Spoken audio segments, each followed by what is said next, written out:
quiero agradecer muy especialmente la invitación de Libercracia y además comenzar diciendo que me siento muy honrado de estar sentado junto a un héroe de la democracia, José Luis Gil, a quien sin duda hay que aplaudir siempre.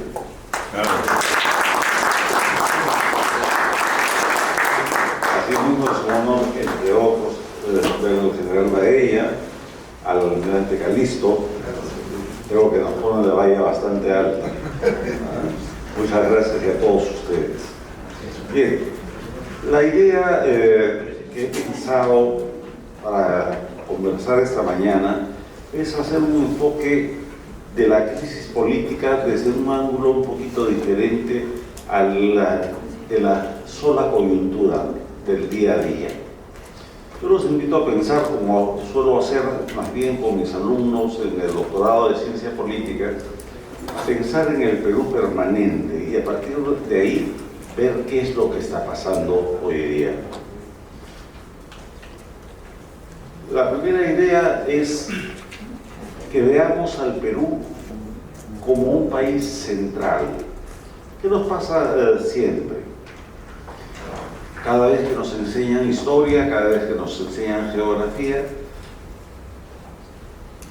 se hace el enfoque sobre todo del mundo a partir de Europa o a partir de Estados Unidos. Entonces, si imaginamos el mundo como una naranja, el Perú termina siendo una cosita pequeñita, arrimada, que casi no se percibe. Pero si nos vemos en la centralidad del mundo, vemos que el Perú tiene lo que geopolíticamente se llama una posición de eje de ejes subcontinental. Por lo tanto, tiene una posición privilegiada.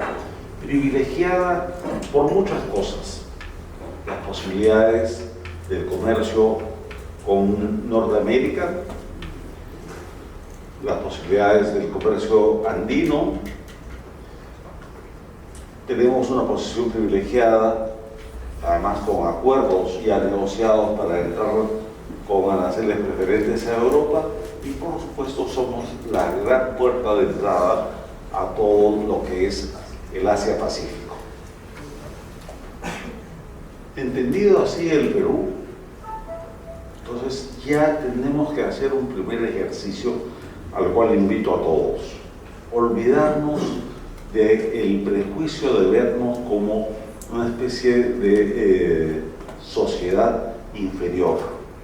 Lamentablemente tenemos ese prejuicio mental de vernos como subdesarrollados, como vernos periféricos. Veámonos como centrales y destaquemos nuestra importancia en el mundo para pensar al Perú en función de sus valores centrales.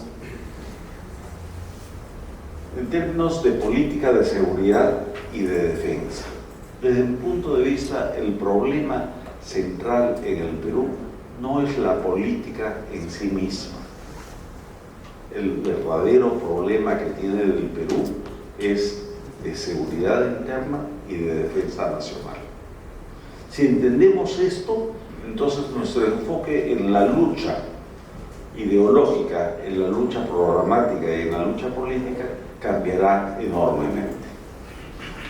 Pero para poder asegurarnos hacia dónde vamos en la seguridad y la defensa, reconozcamos que tenemos varios flancos en los que debemos revalorizar y los que tenemos que fortalecer.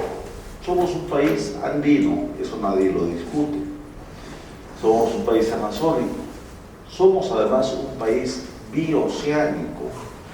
Claro, cuando uno dice país bioceánico, ¿por dónde? Bueno, pues tenemos una conexión privilegiada a través de la cuenca amazónica con el Brasil. Y eso, por ejemplo, nos sirve para explicar por qué en medio de toda la crisis, cuando los países del Foro de Sao Paulo y el Grupo de Puebla se ponen en contra del Perú y nos atacan gravemente, Brasil se abstiene, porque sabe que geopolíticamente le interesa tener una buena relación. Más aún, Probablemente ustedes no conozcan los tratados de seguridad y defensa que tenemos con el Brasil. Con el Brasil tenemos un nivel diplomático que es el más alto al que se pueda llegar previo a una confederación. Pero eso nace porque somos un país bioceánico. Tenemos, claro, una presencia en la Antártida, que tampoco la solemos barbarizar. Estamos orientados a las cuencas internacionales en el Pacífico, pero también en el Atlántico. Y lo que muchas veces descuidamos, el espacio aéreo y ultraterrestre. Pero además tenemos el mar. El mar siempre lo hemos visto como una limitación. Los niñitos y muchos adultos, lamentablemente por la mala formación histórica y geográfica, cuando se les pregunta cuáles son los límites del Perú, dicen por el norte, Ecuador, Colombia, el sur, Chile, Bolivia, Brasil. Y por el oeste, el mar. El mar no es un límite, el mar es una oportunidad, es una oportunidad de integración en la cuenca del Pacífico, pero es además uno de los activos mayores geográficos que debemos saber privilegiar y defender. Al final veremos, les ruego que tengan en mente de todo esto, porque sería larguísimo abordarlo, la importancia del mar y la importancia de ser andinos. En este momento, a partir de ese reconocimiento de la importancia geopolítica y geoestratégica del Perú, que a lo largo de la historia se ha demostrado es crucial. No pudo haber independencia nacional para las repúblicas americanas mientras no se consolidara la independencia del Perú. Cuando el terrorismo nos afectó severamente entre los años 80 y 2000, hubo incluso hipótesis de intervención extranjera para evitar que el terrorismo se expandiera. Lo que pasa es que el Perú es central y ahora se amenaza a la República Unitaria del Perú no solamente por un criterio político, sino por un criterio geopolítico, geoestratégico, que es el que utiliza precisamente el Foro de Sao Paulo, el Grupo Puebla y una organización que inventó García Linera, el ex vicepresidente de Evo Morales, que se llama el RUNASUR. Atenta contra el Perú, particularmente contra el artículo 43 de la Constitución, el cual declara que el Perú es una república democrática, social, independiente y soberana, y que el Estado es uno e indivisible. El atentado permanente que estamos soportando en este momento es contra el concepto de una república liberal, de una república unitaria, que absurdamente está muy mal dividida en 24 departamentos y 25 regiones que se sobreponen, pero que pese a esa mala división o esa mala distribución política, tiene que mantenerse como una república, una sola, unitaria y con un gobierno que debe ser siempre central. Todos los llamados secesionistas o separatistas atentan exactamente contra esto. El problema no es nuevo. En una perspectiva histórica tenemos que recordar que el Perú ya ha sido objeto de múltiples ataques secesionistas, divisionistas, y que nos han arrebatado el territorio nacional. Solamente a lo largo de la bicentenaria historia republicana del Perú hemos perdido más de 700.000 kilómetros cuadrados. Este era el Perú, incluyendo todas las zonas que están en un color diferente al verde. Hemos perdido territorios con Ecuador, con Colombia, con Brasil, con Bolivia. Bolivia es un país irreal, es un país inventado, por el mayor enemigo histórico de nuestro país, Simón Bolívar. Gran enemigo, que no me explico hasta ahora por qué la Plaza del Congreso tiene la efigie, la estatua de Bolívar, cuando fue el gran traidor del interés nacional. Y bueno, lamentablemente, ocurrió también con Chile. Y estos días no solamente se trata de Bolivia, cosa que vamos a ver que está siendo la punta de lanza para romper la unidad de la República Peruana y su territorio, sino que también en el Congreso y en la Cancillería se está avanzando para aceptar la Convención del Mar.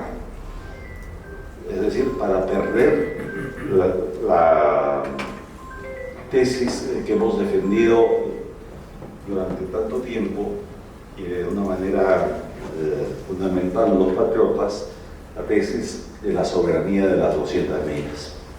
Estamos en vísperas de pasar. Ya tuvimos una pésima experiencia, además, ahora vamos entrando más al tema de la presión boliviana que se está dando. Ya tuvimos una pésima experiencia federativa. Entre 1836 y 1839 se nos ocurrió, a Santa Cruz se le ocurrió que fuéramos un estado federado. Y partimos en el Perú, en el estado norperuano y el estado surperuano. Bolivia, sin embargo, se mantuvo como estado boliviano.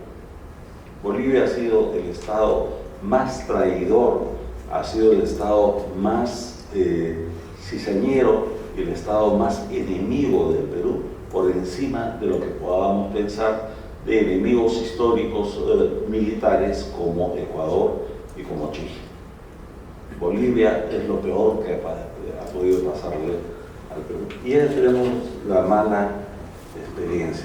Esto terminó rompiéndose afortunadamente en una guerra, y quienes vinieron a componer la unidad nacional fueron tropas chilenas. Hoy nos plantean la creación de la República Independiente del Sur. Y esto no es gratis. La República Independiente del Sur ya tiene una bandera que una señora congresista de izquierda se atrevió a presentarla inclusive en el Congreso de la República, ustedes recordarán, y que se conformaría con la fusión de Madre de Dios, Cusco, Puno, Apurímac, Arequipa, Moquegua y Tacna, para dar además nacimiento a un corredor que lleve a la soberanía marítima de Bolivia, con un apéndice que ellos le llaman litoral. La nueva amenaza, sin embargo, no nos la plantean de frente. No es que griten separatismo solamente, lo dicen, pero no lo plantean francamente. Lo plantean como una supuesta reivindicación de pueblos aborígenes, de pueblos oriundos, como la supuesta reivindicación del pueblo aymara. Y esta es una nueva amenaza porque es un asunto que no es menor. Por lo pronto, los aymaras están vinculados a un movimiento indígena muy grande, que es el llamado Abya Yala, que es la organización que significa en un idioma centroamericano ya perdido, francamente, tribal, tierra de sangre vital. Se trata de un territorio donde el hombre y sus creencias, ambos, son parte de la tierra física y se nutren de ella, tanto como una montaña o una cordillera.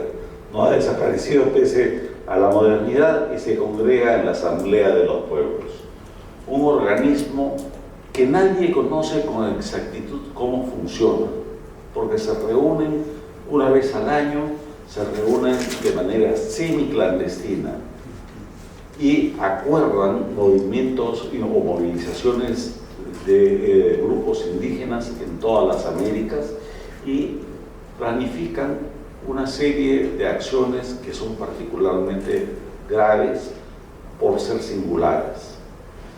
Han avanzado mucho. Si yo le preguntara en este momento, ¿cuántos de ustedes son católicos? Levanten la mano, por favor. ¿Conocen ustedes la nueva doctrina del descubrimiento que ha anunciado el Papa Francisco?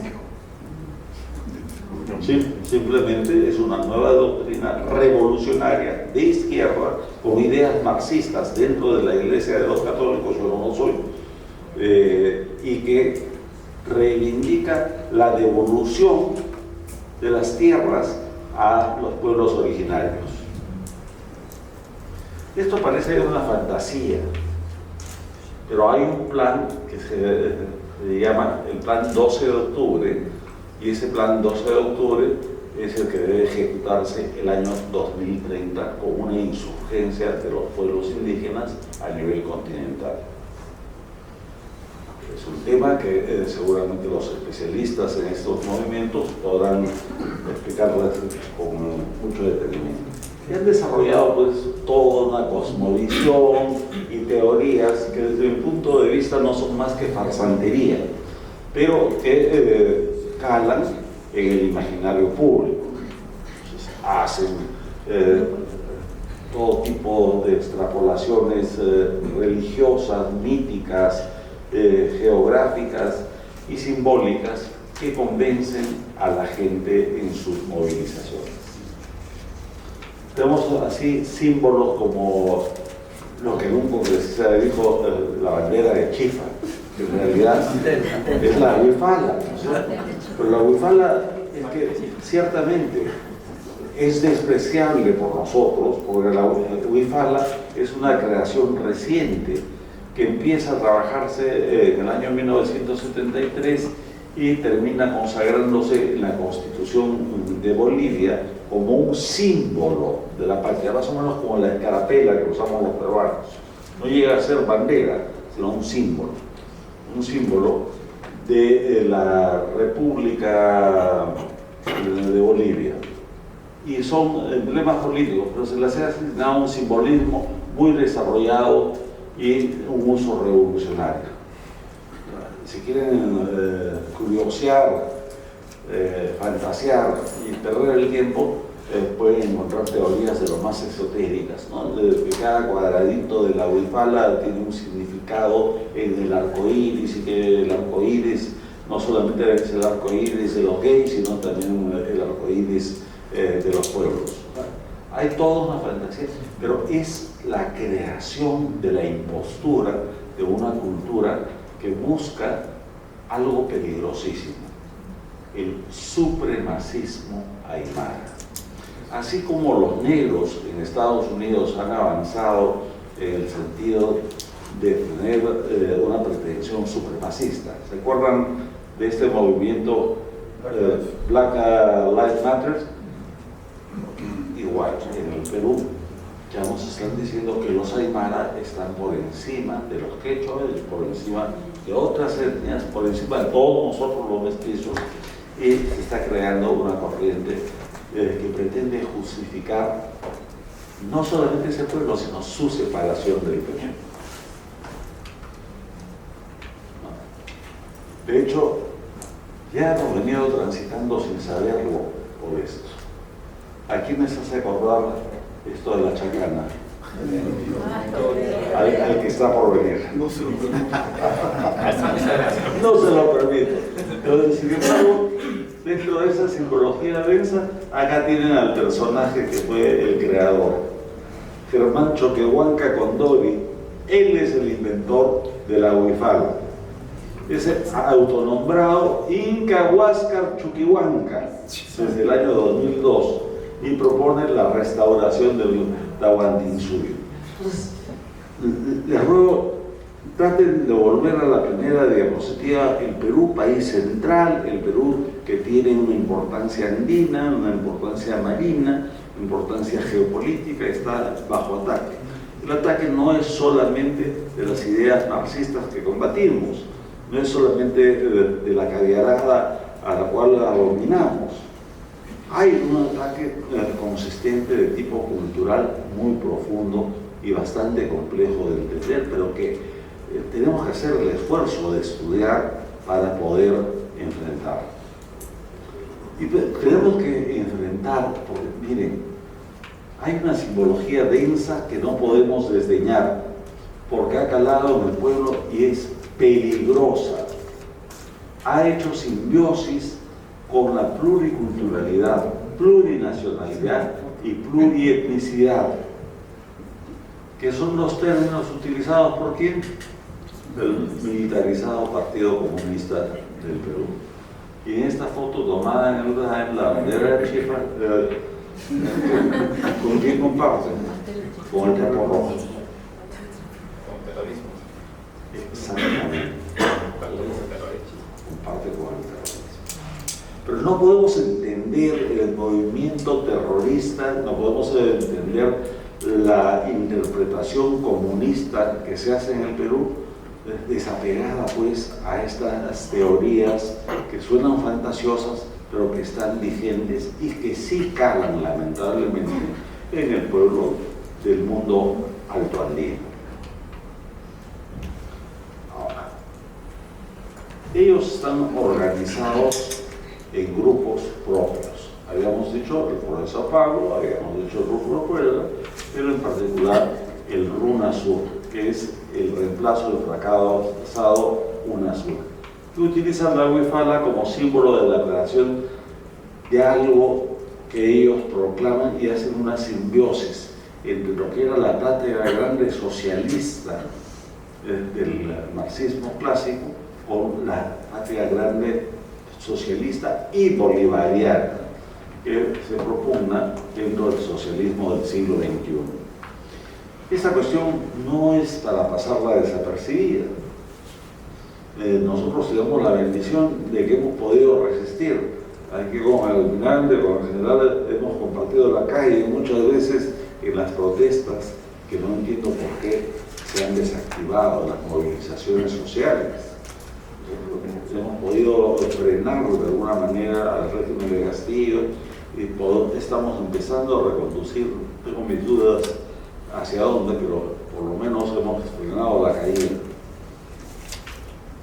Pero en Chile no pudieron hacerlo a tiempo, ¿no?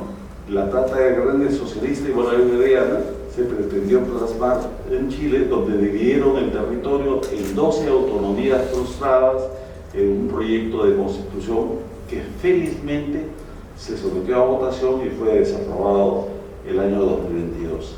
Era tan desopilante, tan arbitrario el proyecto de constitución en Chile que desaparecía la República de Chile y se creaba una suerte de federación. Pero además cada autonomía, de 12 pueblos originarios, tenía su propio sistema judicial, su propio parlamento, su propio congreso, tenía sus propias autoridades. Y en el caso de los militares, por ejemplo, era el pueblo el llamado a elegir quién era almirante, quién era general, un desastre total. Y esto es lo que nos proponen con el llamado a qué en el Perú, a nueva constitución. Vamos viendo ahí cómo se protege todo.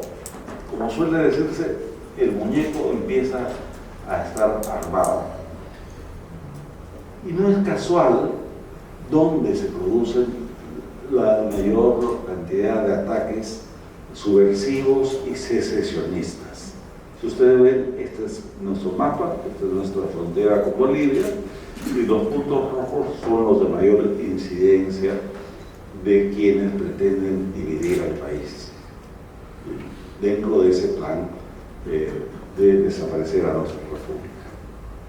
Sobre este complot internacional refundacional, porque dicen hay que refundar el Perú, pero ya no hay que refundarlo como una república unitaria, sino como una república de naciones plurinacionales y autónomas.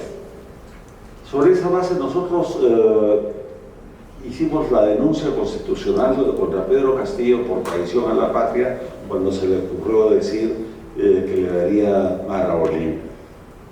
Lamentablemente, la gestión de un procurador infiltrado y la tontería de un magistrado del Tribunal Constitucional descalificó por supuesta falta de motivación nuestra denuncia. Hoy que las pruebas han salido a borbotones, hoy que hay marchas que piden guerra civil y hoy que ya el plan separatista está mucho más avanzado, quisiera ver si los miembros del Tribunal Constitucional volverían a atreverse a descalificar la denuncia. Pero así es la política y así es la guerra política. La amenaza continúa y tanto el Foro de Sao Paulo como el Grupo de Puebla siguen detrás de la ola subversiva en curso con acción terrorista y nos amenazan con una guerra civil. ¿Cuál es la amenaza puntual? Terminar con el Estado liberal bicentenario, romper a la República Unitaria, abrir paso al modelo bolivariano controlado por el eje Castro-chavista. Hay complicidad del propio Estado. Esto que aparece acá es el logotipo de la Presidencia de la República. Miren los rostros.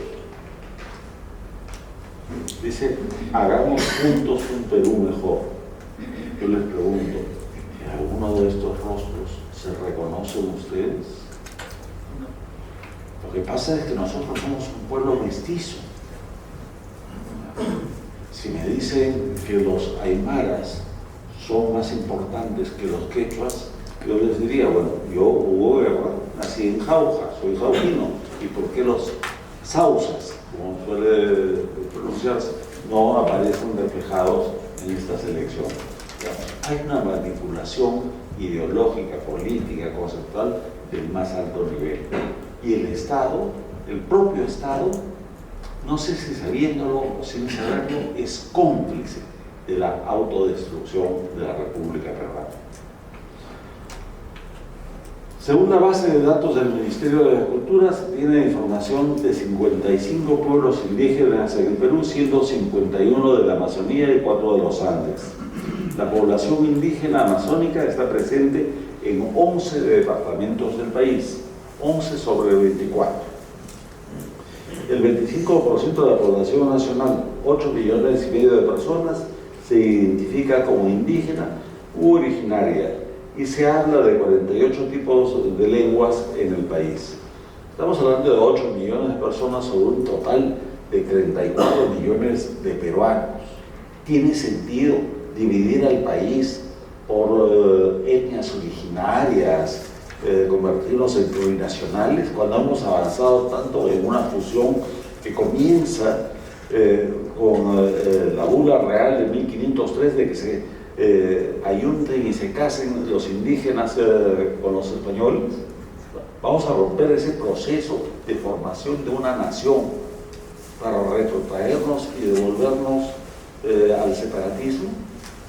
Y ahí me recuerdo, ojo, ese proyecto separatista lo acaba de avalar el señor Francisco del Vaticano con su doctrina sobre la colonización.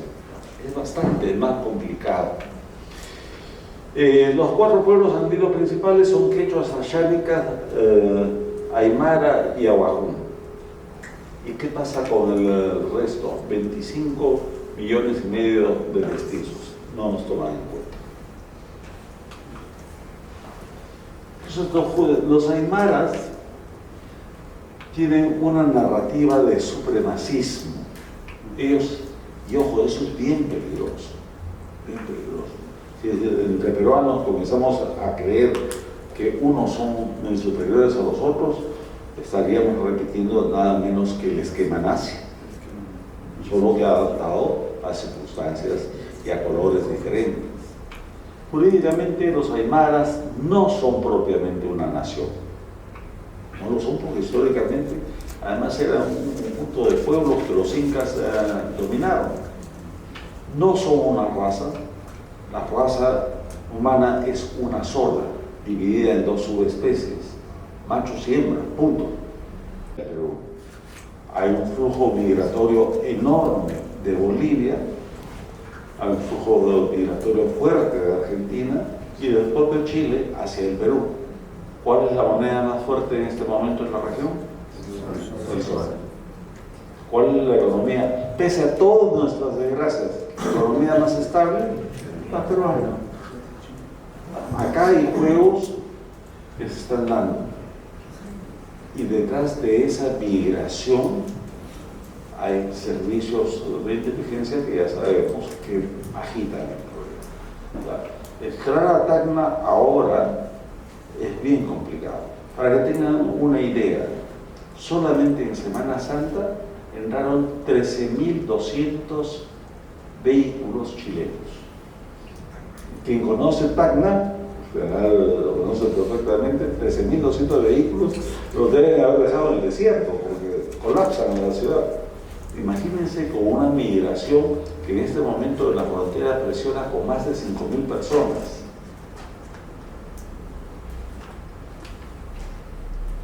Mientras tanto, las tropas peruanas están inmovilizadas en Puno.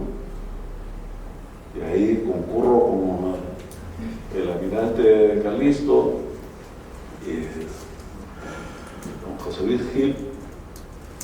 Hemos apostado a las tropas militares y policiales y sin embargo no les damos la autoridad y el respaldo político y real suficiente.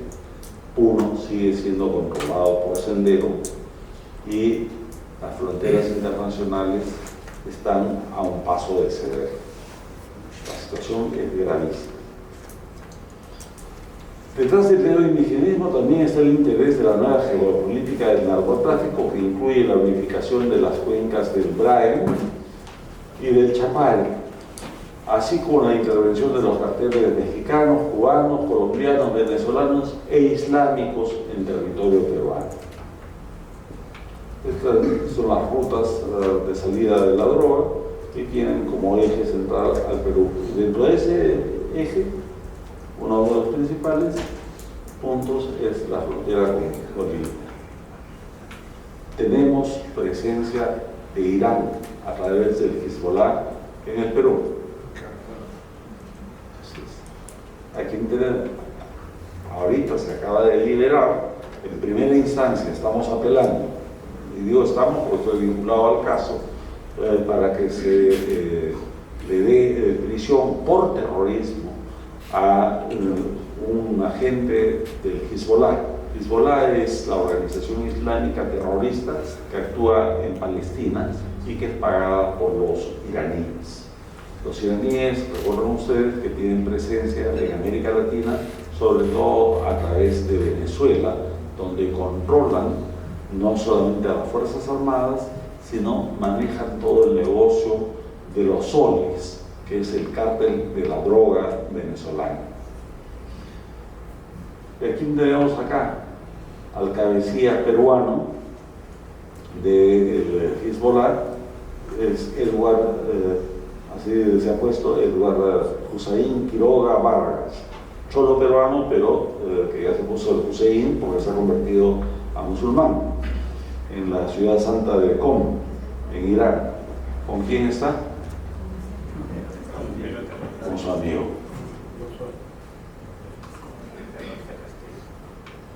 Reabrir el debate indigenista, étnico y plurinacional nos arriesga frente a una amenaza concreta de la nueva estrategia global. Por encima de todo lo que hemos mencionado, y ya casi concluyendo, tengo que alertarlos. Nuestro territorio, ya lo dijimos, es eje sudamericano y por aquí pasa la nueva ruta de la seda de China. Esta es la ruta de la seda que ha planteado China. ¿Y cuál es su punto de integración? ¿Por qué China invierte tanto en la minería peruana? ¿Por qué está haciendo el megapuerto de Chancay? Va a ser el megapuerto de Coroni, me parece, en Arequipa. ¿Por qué somos uno de los países pioneros en este lado del mundo con el 5G de la tecnología? Porque hay un interés geopolítico, estratégico gravísimo. solamente el puerto de Chancay y 70% de la energía eléctrica de Lima está en manos de China. China acaba de comprar la segunda proveedora eléctrica de Lima. ¿Qué pasa si tenemos un desaguisado diplomático político con China? Nos bajan la palanca. ¿Y China, aliado de quién es? Rusia, aliado del socialismo del siglo XXI, aliado de Irán. Los impactos, no nos detengamos, pero son múltiples. Detrás de todas las paralizaciones mineras ha habido también mucho de farsa. Los propios mineros chinos aprovecharon de paralizar sus operaciones porque era muy sencillo.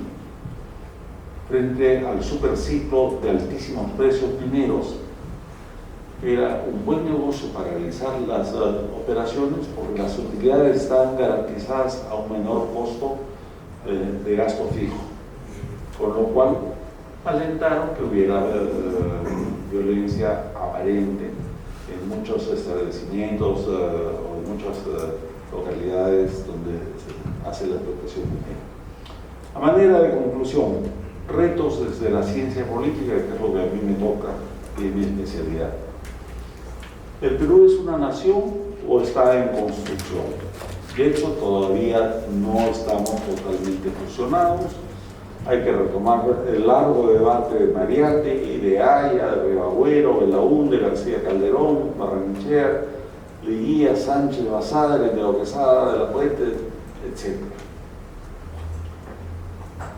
Se requiere que ustedes, que pertenecen a la élite pensante del país, revisen estos conceptos que están de fondo, no solamente quedarnos en el análisis de la coyuntura.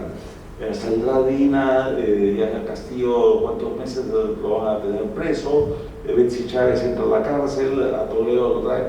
Hay mucho más que ver. No nos quedemos solamente en el frontis. Dos, ¿el Perú tiene o ha tenido una identidad nacional o varias? En este momento felicité al congresista que estuvo, Alejandro Muñante, y lo felicité por una cosa muy sencilla. Ha tenido el valor de oponerse a una ley que le negaba el derecho a la vida a los concebidos. Es parte del debate. La guerra cultural.